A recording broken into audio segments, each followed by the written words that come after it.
Did you know? India's struggle for independence, led by Mahatma Gandhi and other leaders, is often regarded as the longest and most significant peaceful resistance in the history of the world, and thus we can say that this Class 10 chapter of Indian history is not just about the past, it's about understanding how a nation's spirit can be ignited and united in the face of adversity. In the introduction of the chapter, we will delve into nationalism in India and its profound link to the anti-colonial movement. Modern nationalism in India and its link to the anti-colonial movement. Imagine a land where diverse groups of people discovered their unity while standing shoulder to shoulder in the face of colonial oppression. The British rule had its grip on various parts of India, and these different groups shared a common suffering.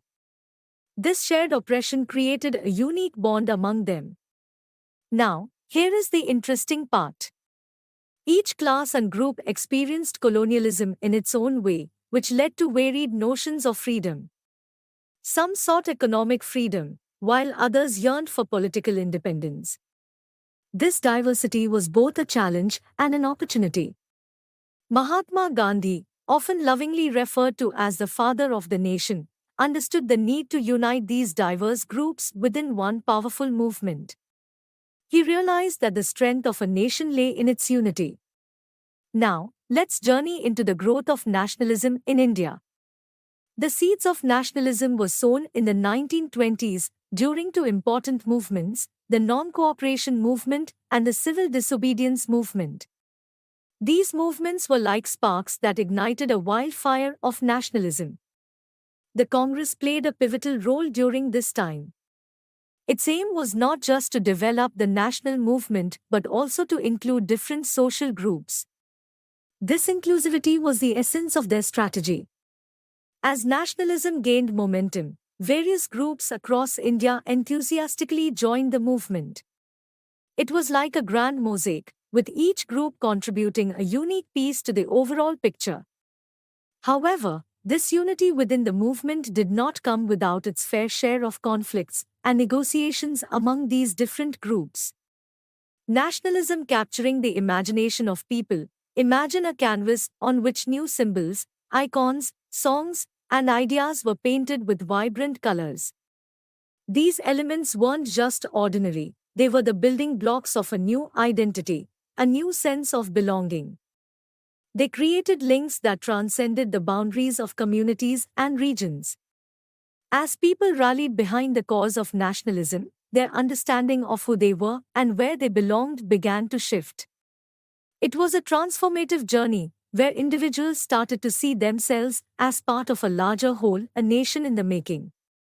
But let's not be mistaken, the making of this new national identity was a long and complex process. It wasn't achieved overnight. It required dedication, sacrifice, and a willingness to come together despite the differences that existed among various social groups. Nationalism in India was like a mosaic crafted from the experiences of different social groups. The period after 1919 marked some significant developments in our national movement. These developments shaped the course of our struggle for independence and brought about a wave of change across the nation. Let us now study about the First World War, Khilafat movement and non-cooperation movement. Let's see the economic and political situation that emerged after the First World War. This was a time when India was undergoing immense changes, both in terms of its economy and politics. During the war, there was a massive increase in defense expenditure. The British government financed this by taking out war loans and raising taxes. They even introduced income tax, which was a new concept for many. This increase in taxes, coupled with raised customs duties, had a profound impact on the common people. Prices of everyday goods doubled between 1913 and 1918, causing extreme hardships for families across the country. But that's not all. The war also saw forced recruitment in rural areas, which led to widespread anger and resentment among the people. Crop failures and famine. Adding to the woes of the people, In 1918 to 1919 and 1920 to 1921, crops failed in many parts of India, resulting in severe food shortages. To make matters worse, an influenza epidemic swept through the country at the same time.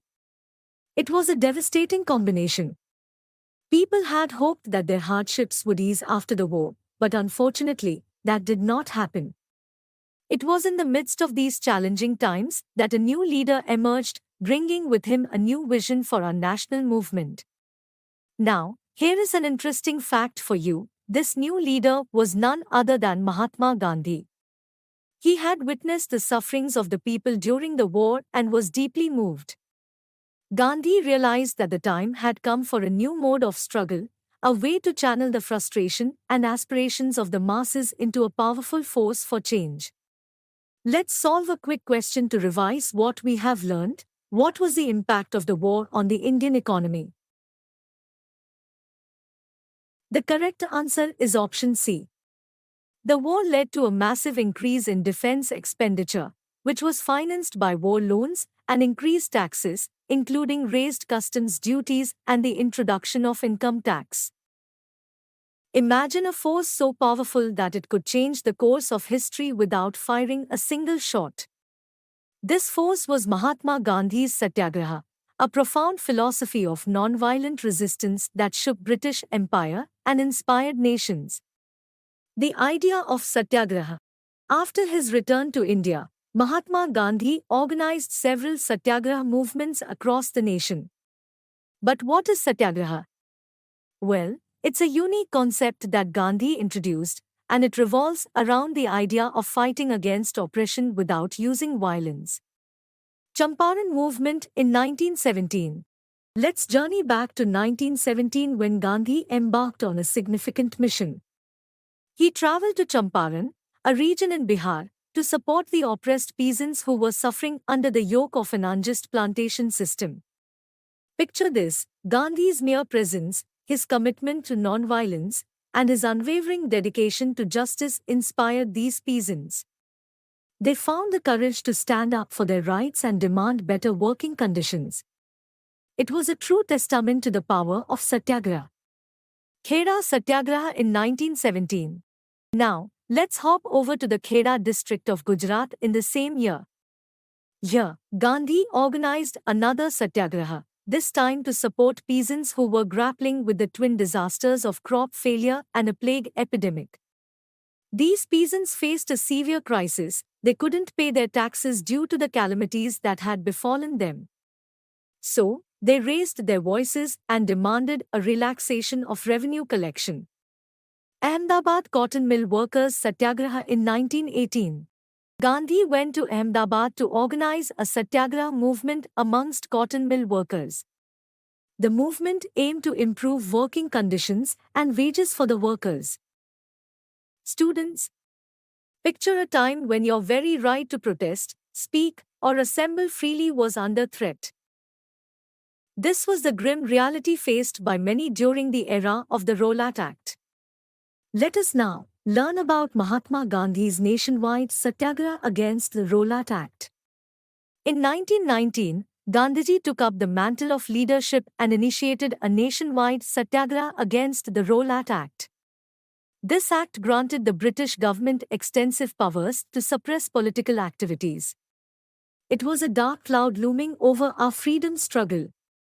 The Rowlatt Act allowed the detention of political prisoners without trial for up to 2 years. Imagine being imprisoned without a fair trial, without a chance to defend yourself. It was a grave injustice. Non-violent civil disobedience was planned to protest against these unjust laws, starting with a hartal on 6 April. This was just the beginning of a series of protests that would shake the very foundations of the British administration. Rallies and strikes were organized in various cities. Workers went on strike, and shops closed down, creating a sense of fear in the British administration. It was a remarkable display of unity and resilience among the Indian people. Local leaders were arrested, and Mahatma Gandhi himself was barred from entering Delhi, but this didn't deter the spirit of the movement. On 10 April, a tragic event unfolded in Amritsar. The police fired upon a peaceful procession, resulting in widespread attacks on government buildings and the imposition of martial law. This was a turning point in our struggle. Jallianwala Bagh Incident.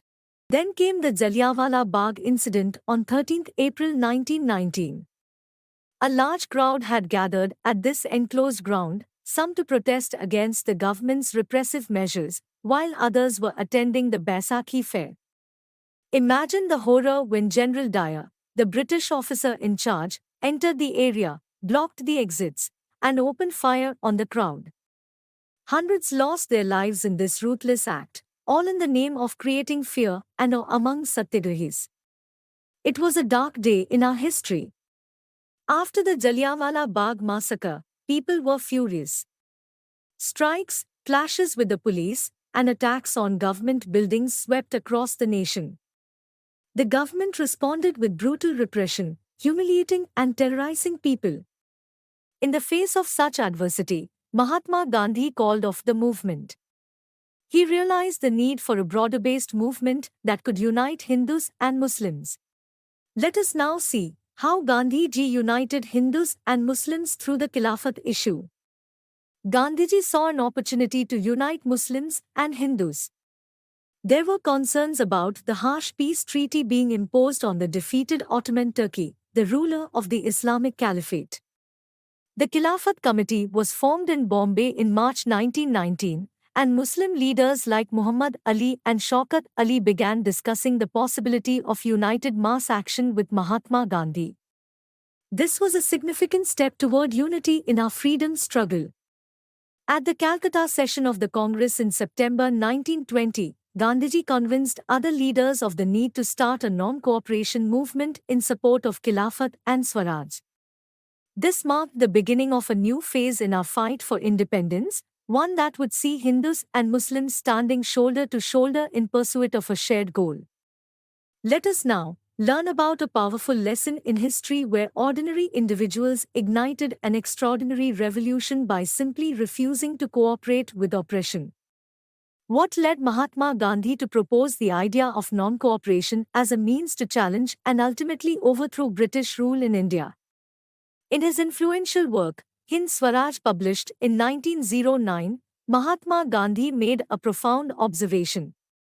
He pointed out that British rule in India was established and sustained largely through the cooperation of Indians themselves. It was a revelation that sparked a radical idea.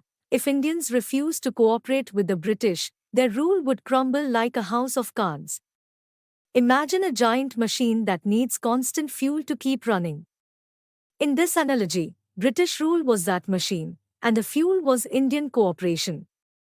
Gandhi believed that if Indians withdrew this cooperation, British rule would collapse within a year, paving the way for Swaraj self-rule. But how would this non-cooperation take shape? Gandhi had a plan, and it involved a staged approach. Stage 1, surrender government-awarded titles, boycott civil services, army, police, courts, legislative councils, schools, and foreign goods. This was a comprehensive strategy to hit the British administration where it hurt the most, economically and administratively. Stage 2, if the government responded with repression, then a full civil disobedience campaign would be launched. This would entail a refusal to obey certain laws, demands, and commands of the British authorities. Now, as with any significant movement, there were concerns and opposition within the Congress itself. Many Congress members had reservations about Gandhi's proposals. They feared that non-cooperation might escalate into violence, a path they were reluctant to take. Additionally, there was hesitation about boycotting the council elections scheduled for November 1920, which some believed were a platform to push for reforms from within. From September to December 1920, there was an intense debate within the Congress regarding the movement. This period of deliberation highlights the complexity of the decisions faced by the leaders of the time. It wasn't a straightforward path, and there were differing views and apprehensions about the potential consequences of non-cooperation. So, students, let's sum up our key takeaways from this video of Class 10 Chapter Nationalism in India. We began by delving into the introduction of the chapter, exploring the growth of modern nationalism in India. We then delved into the far-reaching impacts of the First World War, the Khilafat movement, and the non-cooperation movement. We will continue our learning of the rest topics of this chapter in the second part of the video.